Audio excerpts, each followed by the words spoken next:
Sphere, Supreme Verdict, and Sphinx's Revelation. So a little more of a, I mean, this is a deck that's capable of playing to the board, too. It's not sitting on its heels the entire time. Can get draws like Sylvan Caryatid into Advent of the Worm, but at its heart, a control deck. Tietze going to fire off with a Force into an Elvish Mystic. Lepore. Looks like he has a Temple of Plenty in his hand. He's going to play Temple of Enlightenment to begin. So it's time for Frank to scry. We'll see where that top card's going to go. It looks like it's going to go to the bottom of the deck. He'll pass the turn back over to Tietze, who will take a draw here in just a moment. And we'll see exactly how Max wants to do things. Two-time Open Series champion here. Also an invitational champion. Yeah, quite a resume. He wins a lot. And there's the Sylvan Caryatid. Going to pass the turn back over to Lepore. Lepore picks up a copy of Sylvan Caryatid. He's going to play that and then pass the turn back. And now some alarms are probably going off in Max's head right now because this is an opening. Maybe you can just put Frank on ban control here based on this start, but this is not a conventional opening you see much of in Standard. Yeah, not at all. We really don't see ban strategies. Again, you mentioned how some people played blue-white control, splashing green for Kiora and Mistcutter. That's about the closest we've gotten for some time now. And now you have to ask yourself, does he have Supreme Verdict in his list? You know, you see Sylvan Caryatid here. Maybe you'd assume that he does not have Supreme Verdict. Frank, in fact, has 4 copies in his list. Well, he can make a really safe play and just play a copy of Xenagos, make a Satyr token, push through pointing damage with the Elvish Mystic, because you have to assume the Satyr token will be blocked and just kind of go from there. It's the best of both worlds. A little bit of a hedge. Gets to advance this board without completely caving to a Supreme Verdict here. And there is your attack. Going to block the 2-2, take 1. Lepore going to go down to 19. He will untap and take a draw. A copy of Supreme Verdict is what he has found. Temple of Plenty. Lepore going to leave his top card on top. Follow this up with a Banished Light to take care of Xenagos.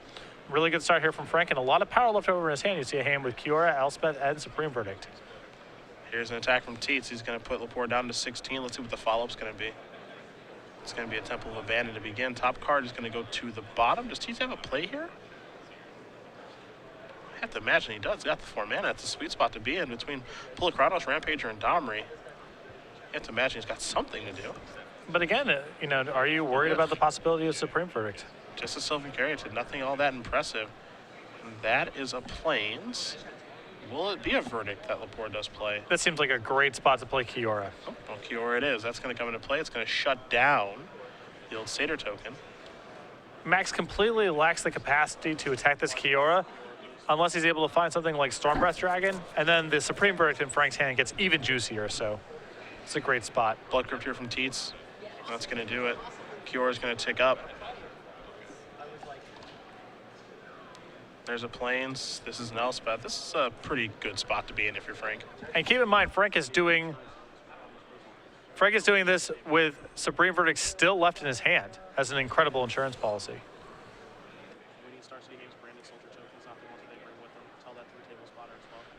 So just a great curve here from Frank, and Max without much game at all.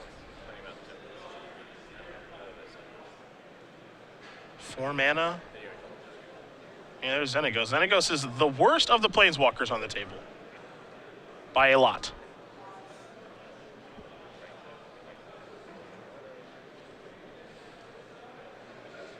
So that's going to come and make a Satyr token. Just low impact given how much power Frank has in play right now. Yeah, I mean, there are 3 Planeswalkers on the table, and Max far and away has the worst one. Yeah. And truthfully, not that great of a draw. He hasn't played a monster, which is a weird thing to say, but it's just true. Yeah, nothing big thus far. Yeah. He hasn't played a Rampager, he hasn't played a Stormbreath Dragon, he hasn't played a copy of Pulachronos. None of the above. Is Frank going to be able to get an Elspeth emblem in play with Krakens is now my question. Are we talking about flying Krakens? Possibly. That's a flavor fail, right? Well, once you have multiple cards in play, then you accept that there's going to be some weirdness. Riverbow and Bone Splitter that's been going on for ages. There's all sorts of examples of that. It's the single ones like Elephant Ambush where I raise an eyebrow. Okay. Gotcha. Another Satyr token here. I suppose a card like Mysian Mortars would still be pretty good right now if Tietze had it, but he doesn't. And, we talked about the Supreme Verdict that Frank has just not had to cast at all. But, I mean, Supreme Verdict would be absurd right now on this board. There's your ultimate for Kiora. So a Kiora emblem is incoming. And we got a Kraken here somewhere. Yeah, there will be a Kraken coming in a moment. It's great for Frank to be able to conceal this information. That's the best part. I would agree. for future games. Yeah. Or you have no idea the Supreme Verdict's actually in his deck. Because, he looks like a Bant mid-rangey deck that just plays Planeswalkers. That's cool. And that's what he's doing. He's going to attack here with some Soldier tokens. He might actually, this feels like the turn where he might just fire off the Verdict, right? Where he's attacking with these tokens. And also, that's not necessarily true. Like, he might just be trying to, maybe force a couple points of damage because he knows that, okay, I'm just going to make 4 soldiers anyway. But I could very easily see this attack take place, him cast a Verdict, make 3 1/1s, get my Kraken, and then there's no way Max can come back. Well, I think that's likely to be the play here from Frank. I still feel like I would have preferred to just, go ahead, plus your Elspeth, make your emblem, say go. Just try not to reveal Supreme Verdict. Frank's at a very healthy 16 life. It's not like he's in any risk of, Storm Breath coming off the top and killing him out of nowhere. So, and the ability to conceal the Supreme Verdict to me feels more important than the edge he gets off of the Supreme Verdict. Yeah. Now, if Max knows that he has Verdict in his deck, I think that's a different story. But if Max doesn't know there's a Verdict there, then I agree with you. I think concealing the information is certainly very important here. Either way, Verdict is going to get cast. You're going to see a Courser and 3 Elspeth tokens are going to come into play. The top card of the deck right now is a mystery because it's off the screen. We'll try to get that fixed for you guys there. And then a Kraken token is going to come into play. So I think Tietze is going to draw his card and probably concede in just a moment here. So I don't think there's any coming back here for Frank. Or excuse me, for Max. Yeah. Now, maybe these players were sitting next to each other. Maybe Max is already aware of the presence of the Supreme Verdict in Frank's list here, but it felt like that could have potentially been concealed for at least one more game. Either way, Frank Lepore is going to win game number 1 over Maxwell Tietze. Bant Control up a game over Judd Monsters. We'll take a look at Judd Monsters' sideboard. I'll begin here with 2 copies of Mizium Mortars, 4 Mistcutter Hydra, 2 Putrefy, 2 Golgari Charm, 2 Rakdos' Return, a Chandra Power Master, a Vask of the Unseen, and an Ultimate Price. So he's playing against, this Planeswalker-heavy strategy. Rakdos' Return seems like it's at its best here. Absolutely. The Planeswalkers as well seem very good to me, and Mistcutter Hydra too. Yeah, I think so. Actually, some really good options here for Max, and a decent amount of cards to sideboard out. Take a look at Frank's side. I know you have that in front of you. A DSI, 2 copies of Dispel, a Jace Memory Adept, 2 copies of Last Breath, 3 copies of Mistcutter Hydra, 2 Negates, 3 copies of Nyx Fleece Ram, and a Rest in Peace. There's not a whole lot here that excites me. I mean, the Negates are fine. You're fighting over Planeswalkers and such, but Frank doesn't have a lot to bring to the table. And that's a function of playing Bant as opposed to Esper or some other base black deck. Normally you see Doomblades and Ultimate Prices and such. Frank has no access to those kind of cards, and so he's a little light on action for this matchup. Do you think it's favorable for him or no? I think so. I think his base strategy is very effective here. He has a lot of good one-for-one answers to Max's large threats. The total sum of Planeswalkers, I think, is pretty tough on Max as well. And 4 copies of Supreme Verdict is in the list. So I think the structure of Frank's deck is good for the matchup, but he has very little in the sideboard to bring in. We'll see how things do break. I mean, Judd Monsters obviously still a very, very powerful deck. Tietze sitting at 4-1 with the deck, but he was definitely overwhelmed that game. Just not a very good draw. I mean, got off to a good start, but nothing really materialized after those opening turns. Yeah.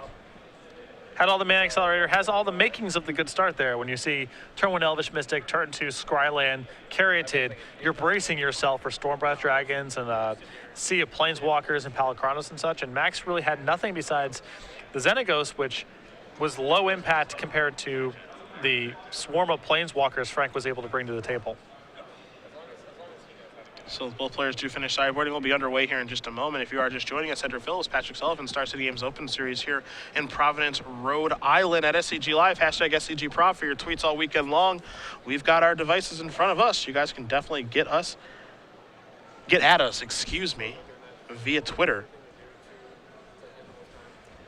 But of course, the most important thing here after this tournament, Season 2 Invitational next weekend in Columbus. Again, it comes so fast. I know. It feels like we did the Season 1 Invitational 2 weeks ago or whatever in Charlotte. Yeah. I remember wrapping that up with Michael Majors winning an insane match with Blue White Red Delver to win the Legacy Open. At 2 in the morning did that finally wrap up? Roughly 2-ish when we got done there in Charlotte. Crowned the Invitational champion, Derek Sheets, winning an awesome 5-game set with Esper Deathblade over Jesse Hefner, playing Rug Delver.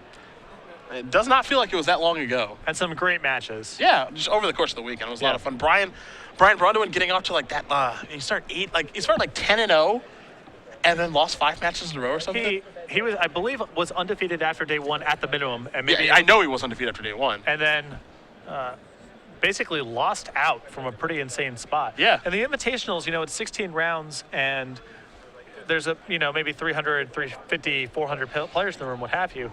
We're not talking like you need to go. It's not a Grand Prix where you need to go 13 1-1 to make the elimination rounds or what have you. It's usually 12-4 or 12-3-1 is good. So Brian was in. I mean, it had to be a full collapse for him to miss the elimination rounds there. I'm almost positive it was a 10-0 start, and then he just could not get a win together for the rest of the weekend. And it was tough to take for him, but he was able to, bounce back, still qualified for the Players' Championship since he led Season 1 in Open Series points. But, when you start off a tournament that well, of course you want to close it out. Of course. I mean, the Invitational is a huge purse. Yeah. It's a prestigious event. You want to win those things. Next weekend we'll have another. We'll be punching 2 tickets to the Players' Championship. One halfway punched for Chris Van Meter. But the second one is certainly up for grabs at our Season 2 Invitational. And I'll tell you one thing. There's a player to be scared of that weekend. That's Jerry Thompson coming back to play. I know. You're excited, because I am too. I am too. It's his first tournament back.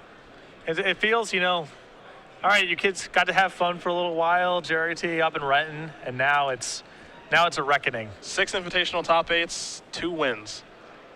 See both players going to play Sylvan Carrington to start off here. And if you had to multiply, ability to play Magic by ability to build Magic decks, Jerry T is on the short list of players on Earth. Yeah. So it's exciting to have him back. Pulacranos turn number 3 here for Tietze. Lepore going to take 2 from the Temple Garden. Looks like he's going to play a Kiora and shut down that Hydra.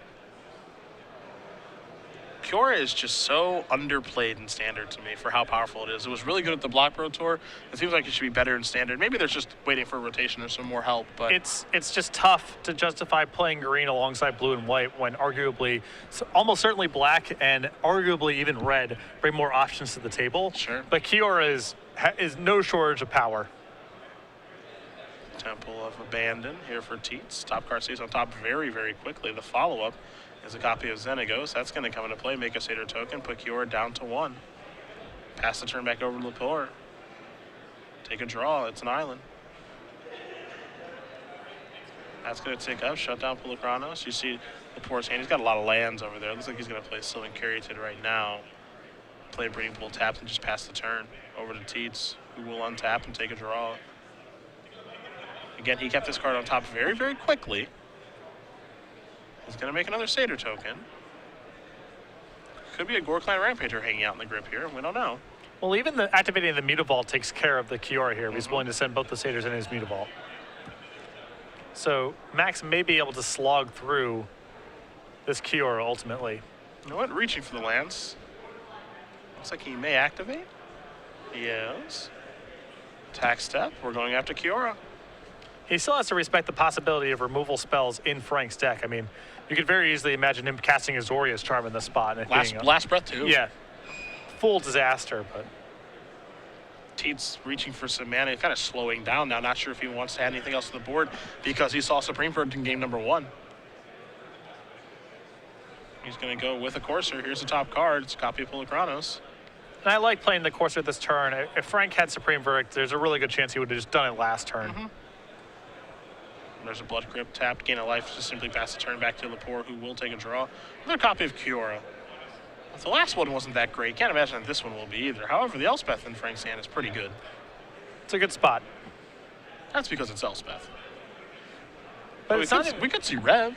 Maybe. Yeah, I think Revelations is actually the route I would go here, just because Elspeth's very likely to just die into the face of the Pulacranos and all the attackers that Max has access to at this point. And it's really hard to lose this game if you win this game, I think, just if you lose this Elspeth for essentially nothing. But you can rev, and then hopefully you find some mixture of Supreme Verdict, Detention Spheres, and what have you, and try to take the game over from there. Looks like Frank's drawing the same conclusion.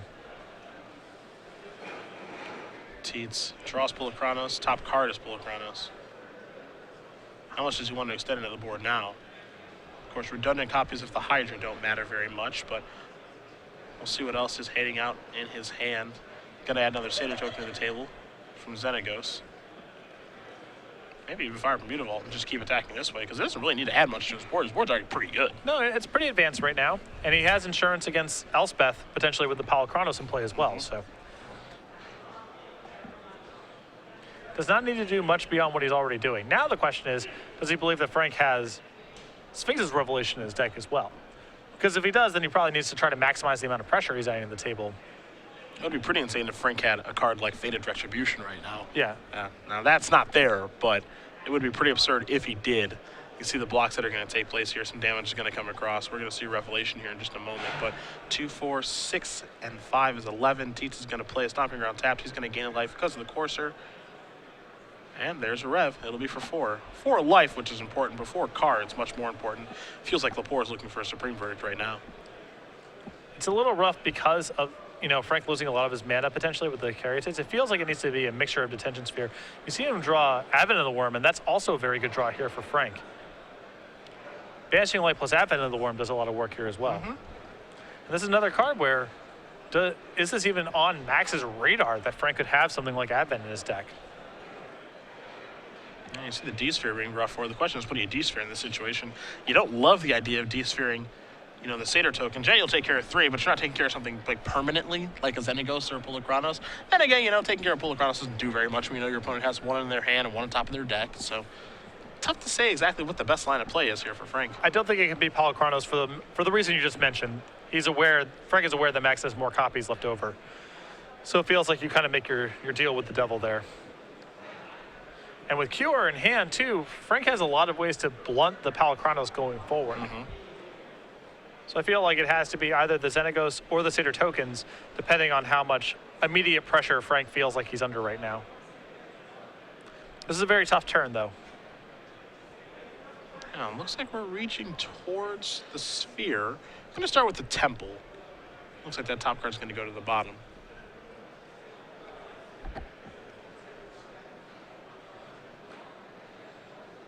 So here's 3 mana. And there's a Sphere.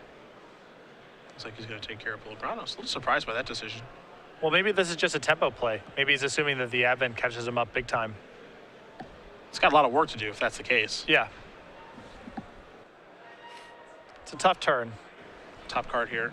Temple of Abandon for Tietze. Players, your pairings for round 1 are on their way. See how he wants to start his turn.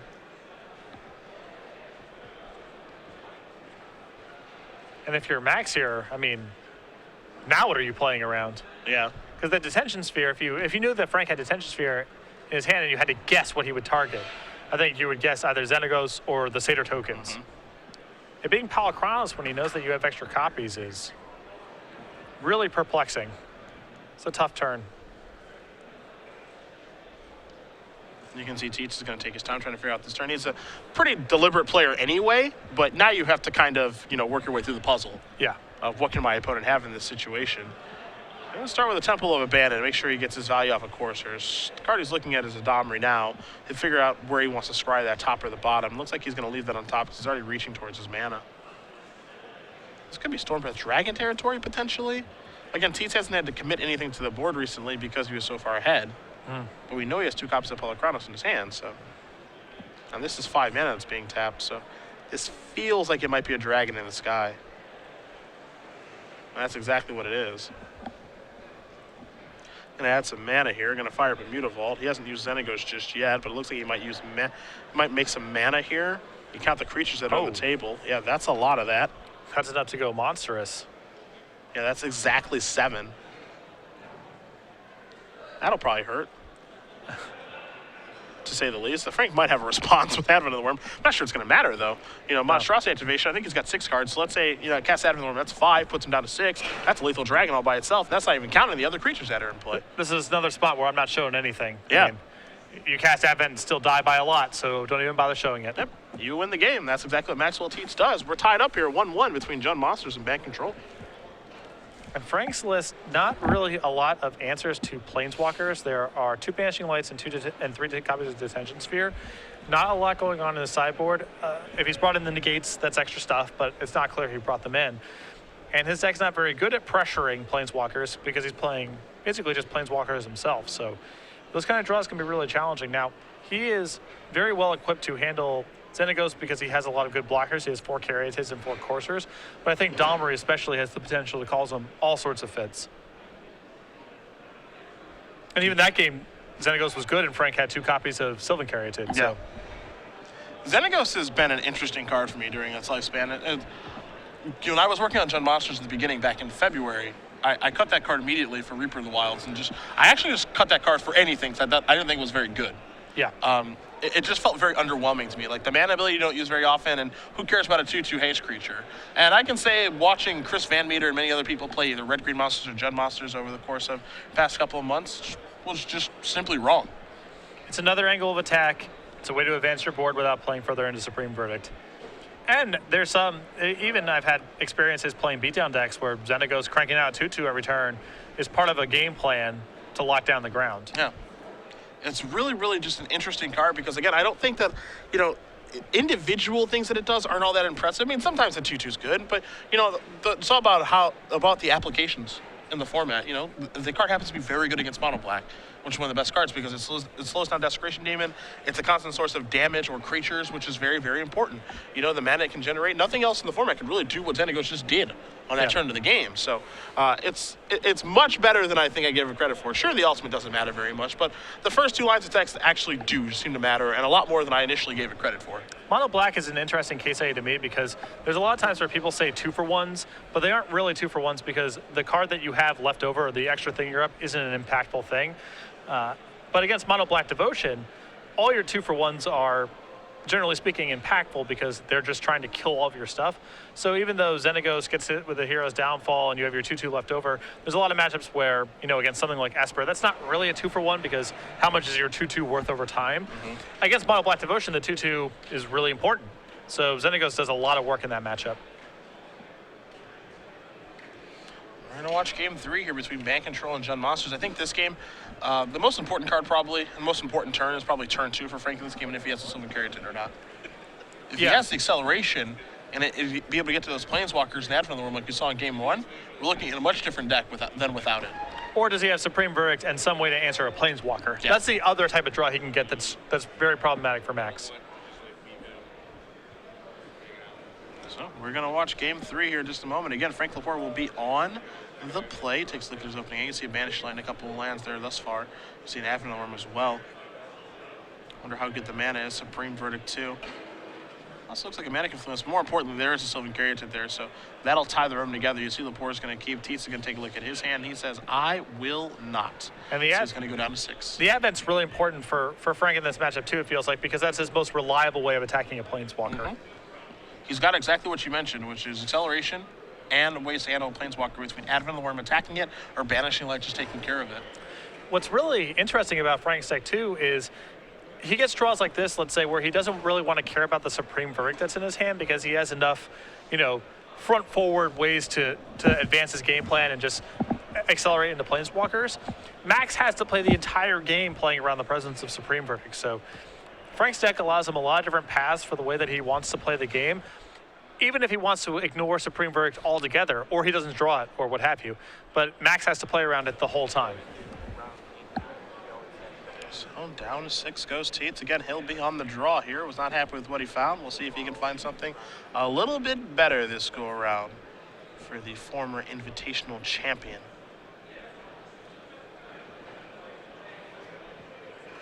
He's happy enough, so game 3 underway here between Lepore and Tietze. Just a forest here for Lepore. For Tietze, he's going to go down to 18 and play an Elvish Mystic, so acceleration certainly important now. Absolutely.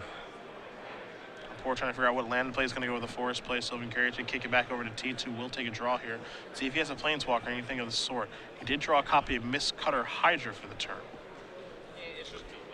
And this is one of those spots where I think Frank was trying to determine whether or not he wanted to hold the Keratin and just play the game for Supreme Verdict, but he's so far away, both in terms of raw mana and colored mana, from being able to cast Supreme Verdict that he has to ignore it for the time being. Temple of Abandon, the play here for Tietze. He's going to consult the hand as he does scry. Going to leave that card, it looks like, on top of the deck. And do we have a follow-up? More acceleration, perhaps. And if Frank's willing to commit this Keratin to the table, especially when his opening draw is Forest, then I think Max is going to be much more inclined to not play around Supreme Verdict. Another Elvish Mystic before passing the turn back. Mana Confluence, the land here for Lepore. You saw him draw a gate for the turn. He's just going to pass the turn back here. And again, don't forget, Tietze has not seen Advent of the Worm yet. So this could really take him by surprise. For sure. I mean, if he says land Mistcutter Hydra for 4, this could be a real fast game. Yep.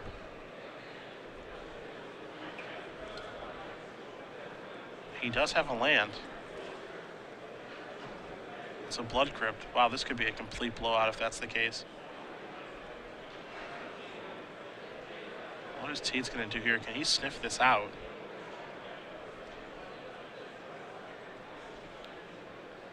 This is a huge turn. Yeah. There's a Blood Crypt. That feels like step 1 towards Mistcutter. There's also a Storm Breath in hand. I'm really curious to see which one. This is 5 mana.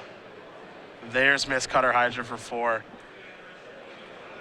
And he's going to attack. Yep, that is going to eat that alive. Lepore will have to take 1 and do it, but I'm sure he doesn't mind. He's going to destroy that Mistcutter Hydra, and you mentioned that can turn the game around in a big way, and chances are that's exactly what it's going to do. And you can't blame Max for not being able to sniff that one out because that's really hard, but he's in a ton of trouble now. And part of the reason it's difficult to sniff out is because, one, it doesn't even look like he can cast it for the most part, but the other one, too, is just Admiral of the Worm isn't this widely played card, even though it's ridiculously powerful. It's this card that really doesn't have much of a home, and if you consider the way that the initial game is played out, Planeswalkers and Ravs and all this other stuff, you didn't see Admiral of the Worm, so it just makes sense that he wouldn't play around that kind of a card. Now he's in a lot of trouble because of it, because not only does he lose his entire turn, which, by the way, he took 2 to cast that Mistcutter Hydra, now he's being attacked for 5, and now all of a sudden he's under the gun. Yeah, there's all sorts of cascading consequences here for Max. Here's 5 mana. There's a Stormbreath Dragon. That's going to resolve. You got to imagine Tietze's probably got to keep attacking now. Holding back on defense doesn't do all that much. One thing, too, about this Jund Monsters deck, as good and as versatile as this deck is, it actually has a problem dealing with dealing with a 5/5 like this. Yeah, he has, and Max's list is actually playing Mizzy-Mors. He doesn't even have Abrupt Decay in his main deck, too. He's got 3 Dreadbore, which you have to imagine he left in because of the Planeswalkers you saw. But outside of that, I mean, this is actually a really difficult card for him to be able to deal with. You see his hand right now. He's got cards like Xenagos and things of that nature, but unfortunately for Tietze, Admiral of the Worm has Trample, so that doesn't even matter all that much. And keep in mind, Frank still has the negate in all of this, too. So there's a lot of draws that Max has. The Dreadbore you just alluded to, a Planeswalker, which also does not work. Round 2, I'm going to knock Tietze down to 9. There's an Elvish Mystic. Yeah, this looks like an attempt to double block. Lepore's going to draw a card. There's a Plains. And there's a Banishing Light, so even though Banishing Light on Elvish Mystic isn't the most appealing play, it allows Admiral of the Worm to keep on trucking. Max loudly stated for the record last turn, I'm looking to double block. So as you mentioned, this is not the most impressive looking thing, but given that Max has announced this is his game plan, it makes a lot of sense. Tietze going to draw a card for the turn. It looks like with Tietze, in a perfect world, Tietze, if he draws a land, he's doing great because then he can Monstrosity the Stormbreath Dragon and beat the Admiral of the Worm in combat. Yeah. Now, that's not where we're at right now, of course, and the double block play is still available with a Dragon and an Elf in the following turn, but, a lot of Max's turns have been blown up here by Lepore. Yeah. And it's just this weird mixture of cards, you can see it's just a lot to play around, and the Advent especially clearly came out of left field. I mean, Max would have played this game in an entirely different way if that card was on his radar. We could have very easily seen that turn. Play Mistcutter Hydra before go. Yeah, just pass. Play Stormbreath Dragon, attack you. Yeah. But Advent of the Worm, a card that was not on Tietze's radar at all, just see him play a land there. That's what caused all of this. Yeah, and it makes sense why Max played it that way, too, because he still, with the Mistcutter play, has to respect the possibility of Supreme Verdict, so he wants to lead with the card that diminishes in quality if all of his mana creatures get blown up. And Stormbreath Dragon is just kind of higher individual card quality anyway, but the way it worked out was clearly a disaster. Inside the draw step, Tietze is going to activate Stormbreath Dragon. It'll cause Lepore to take 5 points of damage. Lepore is going to play a Temple. See, he's going to scry the top card to the bottom here. His hand right now, double Supreme Verdict, a Sphinx's Revelation, and Negate. The thing about that particular hand is it carves out a different path of this game. Yeah. And that's the thing that is interesting about Lepore's deck, is it has kind of an identity crisis. It can play an aggressive deck. It can play a mid-rangey card advantage deck, and there are times when it can play a much longer game. And if I'm Frank right now, I'm just sitting on my heels here. Maybe revving for 2, maybe just doing nothing. If he Supreme Verdicts, he loses to gate back up, and he opens himself to all sorts of payback from Max the following turn. Oh, here's a card that's negatable. There he goes. That gets countered right away. Doesn't even think twice about that, does Lepore. So yeah, I like the way that Frank's played this here. He still has the Supreme Verdicts in his hand in case something disastrous happens. And if Max doesn't do anything threatening next turn, that opens up the window for Frank to just rev for 3. How do you like an attack for 7? 2-turn clock forces Verdict. Does force Verdict, although it does mean he dies to Detention Sphere. Mm-hmm. Dies to Banishing Light, too. Yeah. I think it's interesting. Oh, it's in play. I mean, like, Tietze, we saw him cast Xenagos. There's an Overgrown Tube. Like, he doesn't have anything. That's his last card. So you can kind of force your opponent's hand a little bit. I think that I like an attack there because it's just, Frank's been missing land drops. He's got 3, now 4 cards in his hand. What are you beating from here if the game goes on for a few more turns? Yeah. You attack, maybe his hand randomly can't handle the Storm Breath, and you win the game. Banishing Light to draw. Lepore just going to pass the turn back now. Tietze draws his card for the turn. I mean, it's kind of an unorthodox attack. It's a little bit crazy, and you also think about it. The Banishing Light that Lepore drew would have won him the game that turn. He's made the play that I suggested. But, no, it's all about playing to win. And, I think the Tietze is just in a world of trouble. He's going to play that Stomping Ground, pass the turn back. Lepore's going to Revelate for 3. So 3 more cards, 3 life. Lepore's going to go up to 17. Elspeth was among the cards that he drew here. Now, Elspeth is okay in this situation. The minus ability would actually kill the Worm token and the Dragon. But even just making 3 tokens here is plenty powerful. Yes. And Frank can't afford to attack the Elspeth with a Stormbreath Dragon because he needs that Stormbreath Dragon to block. Ladies and gentlemen, if you signed up for Commander course, sir. Class 3, your event is now ready for you. Please make your way to the side of it. That'll be a Temple of Enlightenment, so the trigger's going to go on here.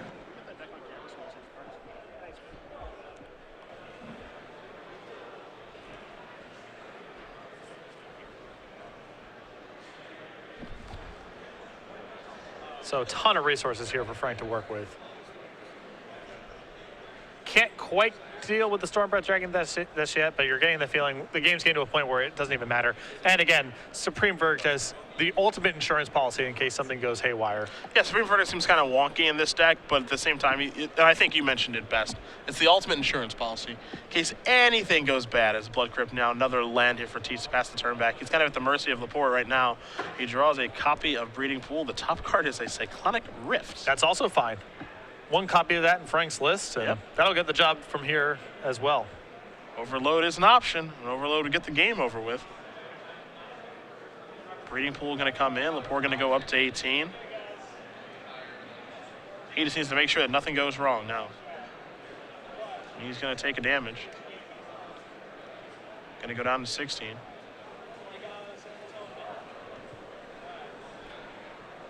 Yeah, and almost no way, Max can't really get out of this. No flesh blood weirdness or anything of the sort in his list, so. Yeah, that's the kind of card it would take right now, right? Something totally bizarre. Maybe a Bonfire of the Damned. Even though that's not possible. Mizzium Mortars wouldn't even be all that good. Yeah, the problem here now with Cyclonic Rift is, if Max drew a removal spell for the Worm, then the rest of Frank's attackers still win the game. Mm-hmm. And if Max drew a creature, that doesn't matter because, it all gets swept up by the Rift. So Yeah. The writing is effectively on the wall yeah. because that top card is Cyclonic Rift. Tietze is going to take a moment here to see if there's anything he can do to get himself out of this situation. You just see him reaching for the Stormbreath Dragon, figuring out where it wants to go. Doesn't want to go after Elspeth. Doesn't want to go after Lepore's life total. It's going to take care of the Planeswalker. The follow-up play is going to be a Gore-Clan Rampager, passing the turn back. Lepore's top card is Sphinx of Revelation. He says, I'm going to overload this, and Max Tietze says, that is going to do it. Frank Lepore is going to win this match over Max Tietze, 2-1. Bant control, 5-1 here in Providence. Sweet deck, and, again, that was...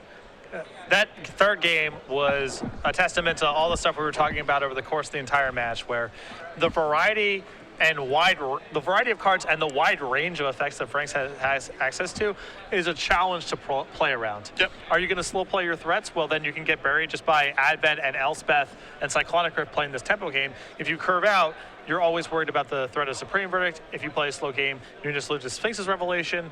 And again, that Advent of the Worm clearly wasn't even close to being on Max's radar in that third game. So, you know, there's one thing where you look at the deck list and you see the pros and cons of what a deck can do and all that kind of stuff. It's easy to lose in the shuffle of all that versatility and flexibility and unexpectedness, and Frank's deck has that in spades. Yeah, you know, it's really crazy. The card that I think of most in Standard as far as undercard plays go, underplayed cards, excuse me, I think of a lot of Izzet cards. Yeah. Is it Charm? Is it Static Caster? Karanos, got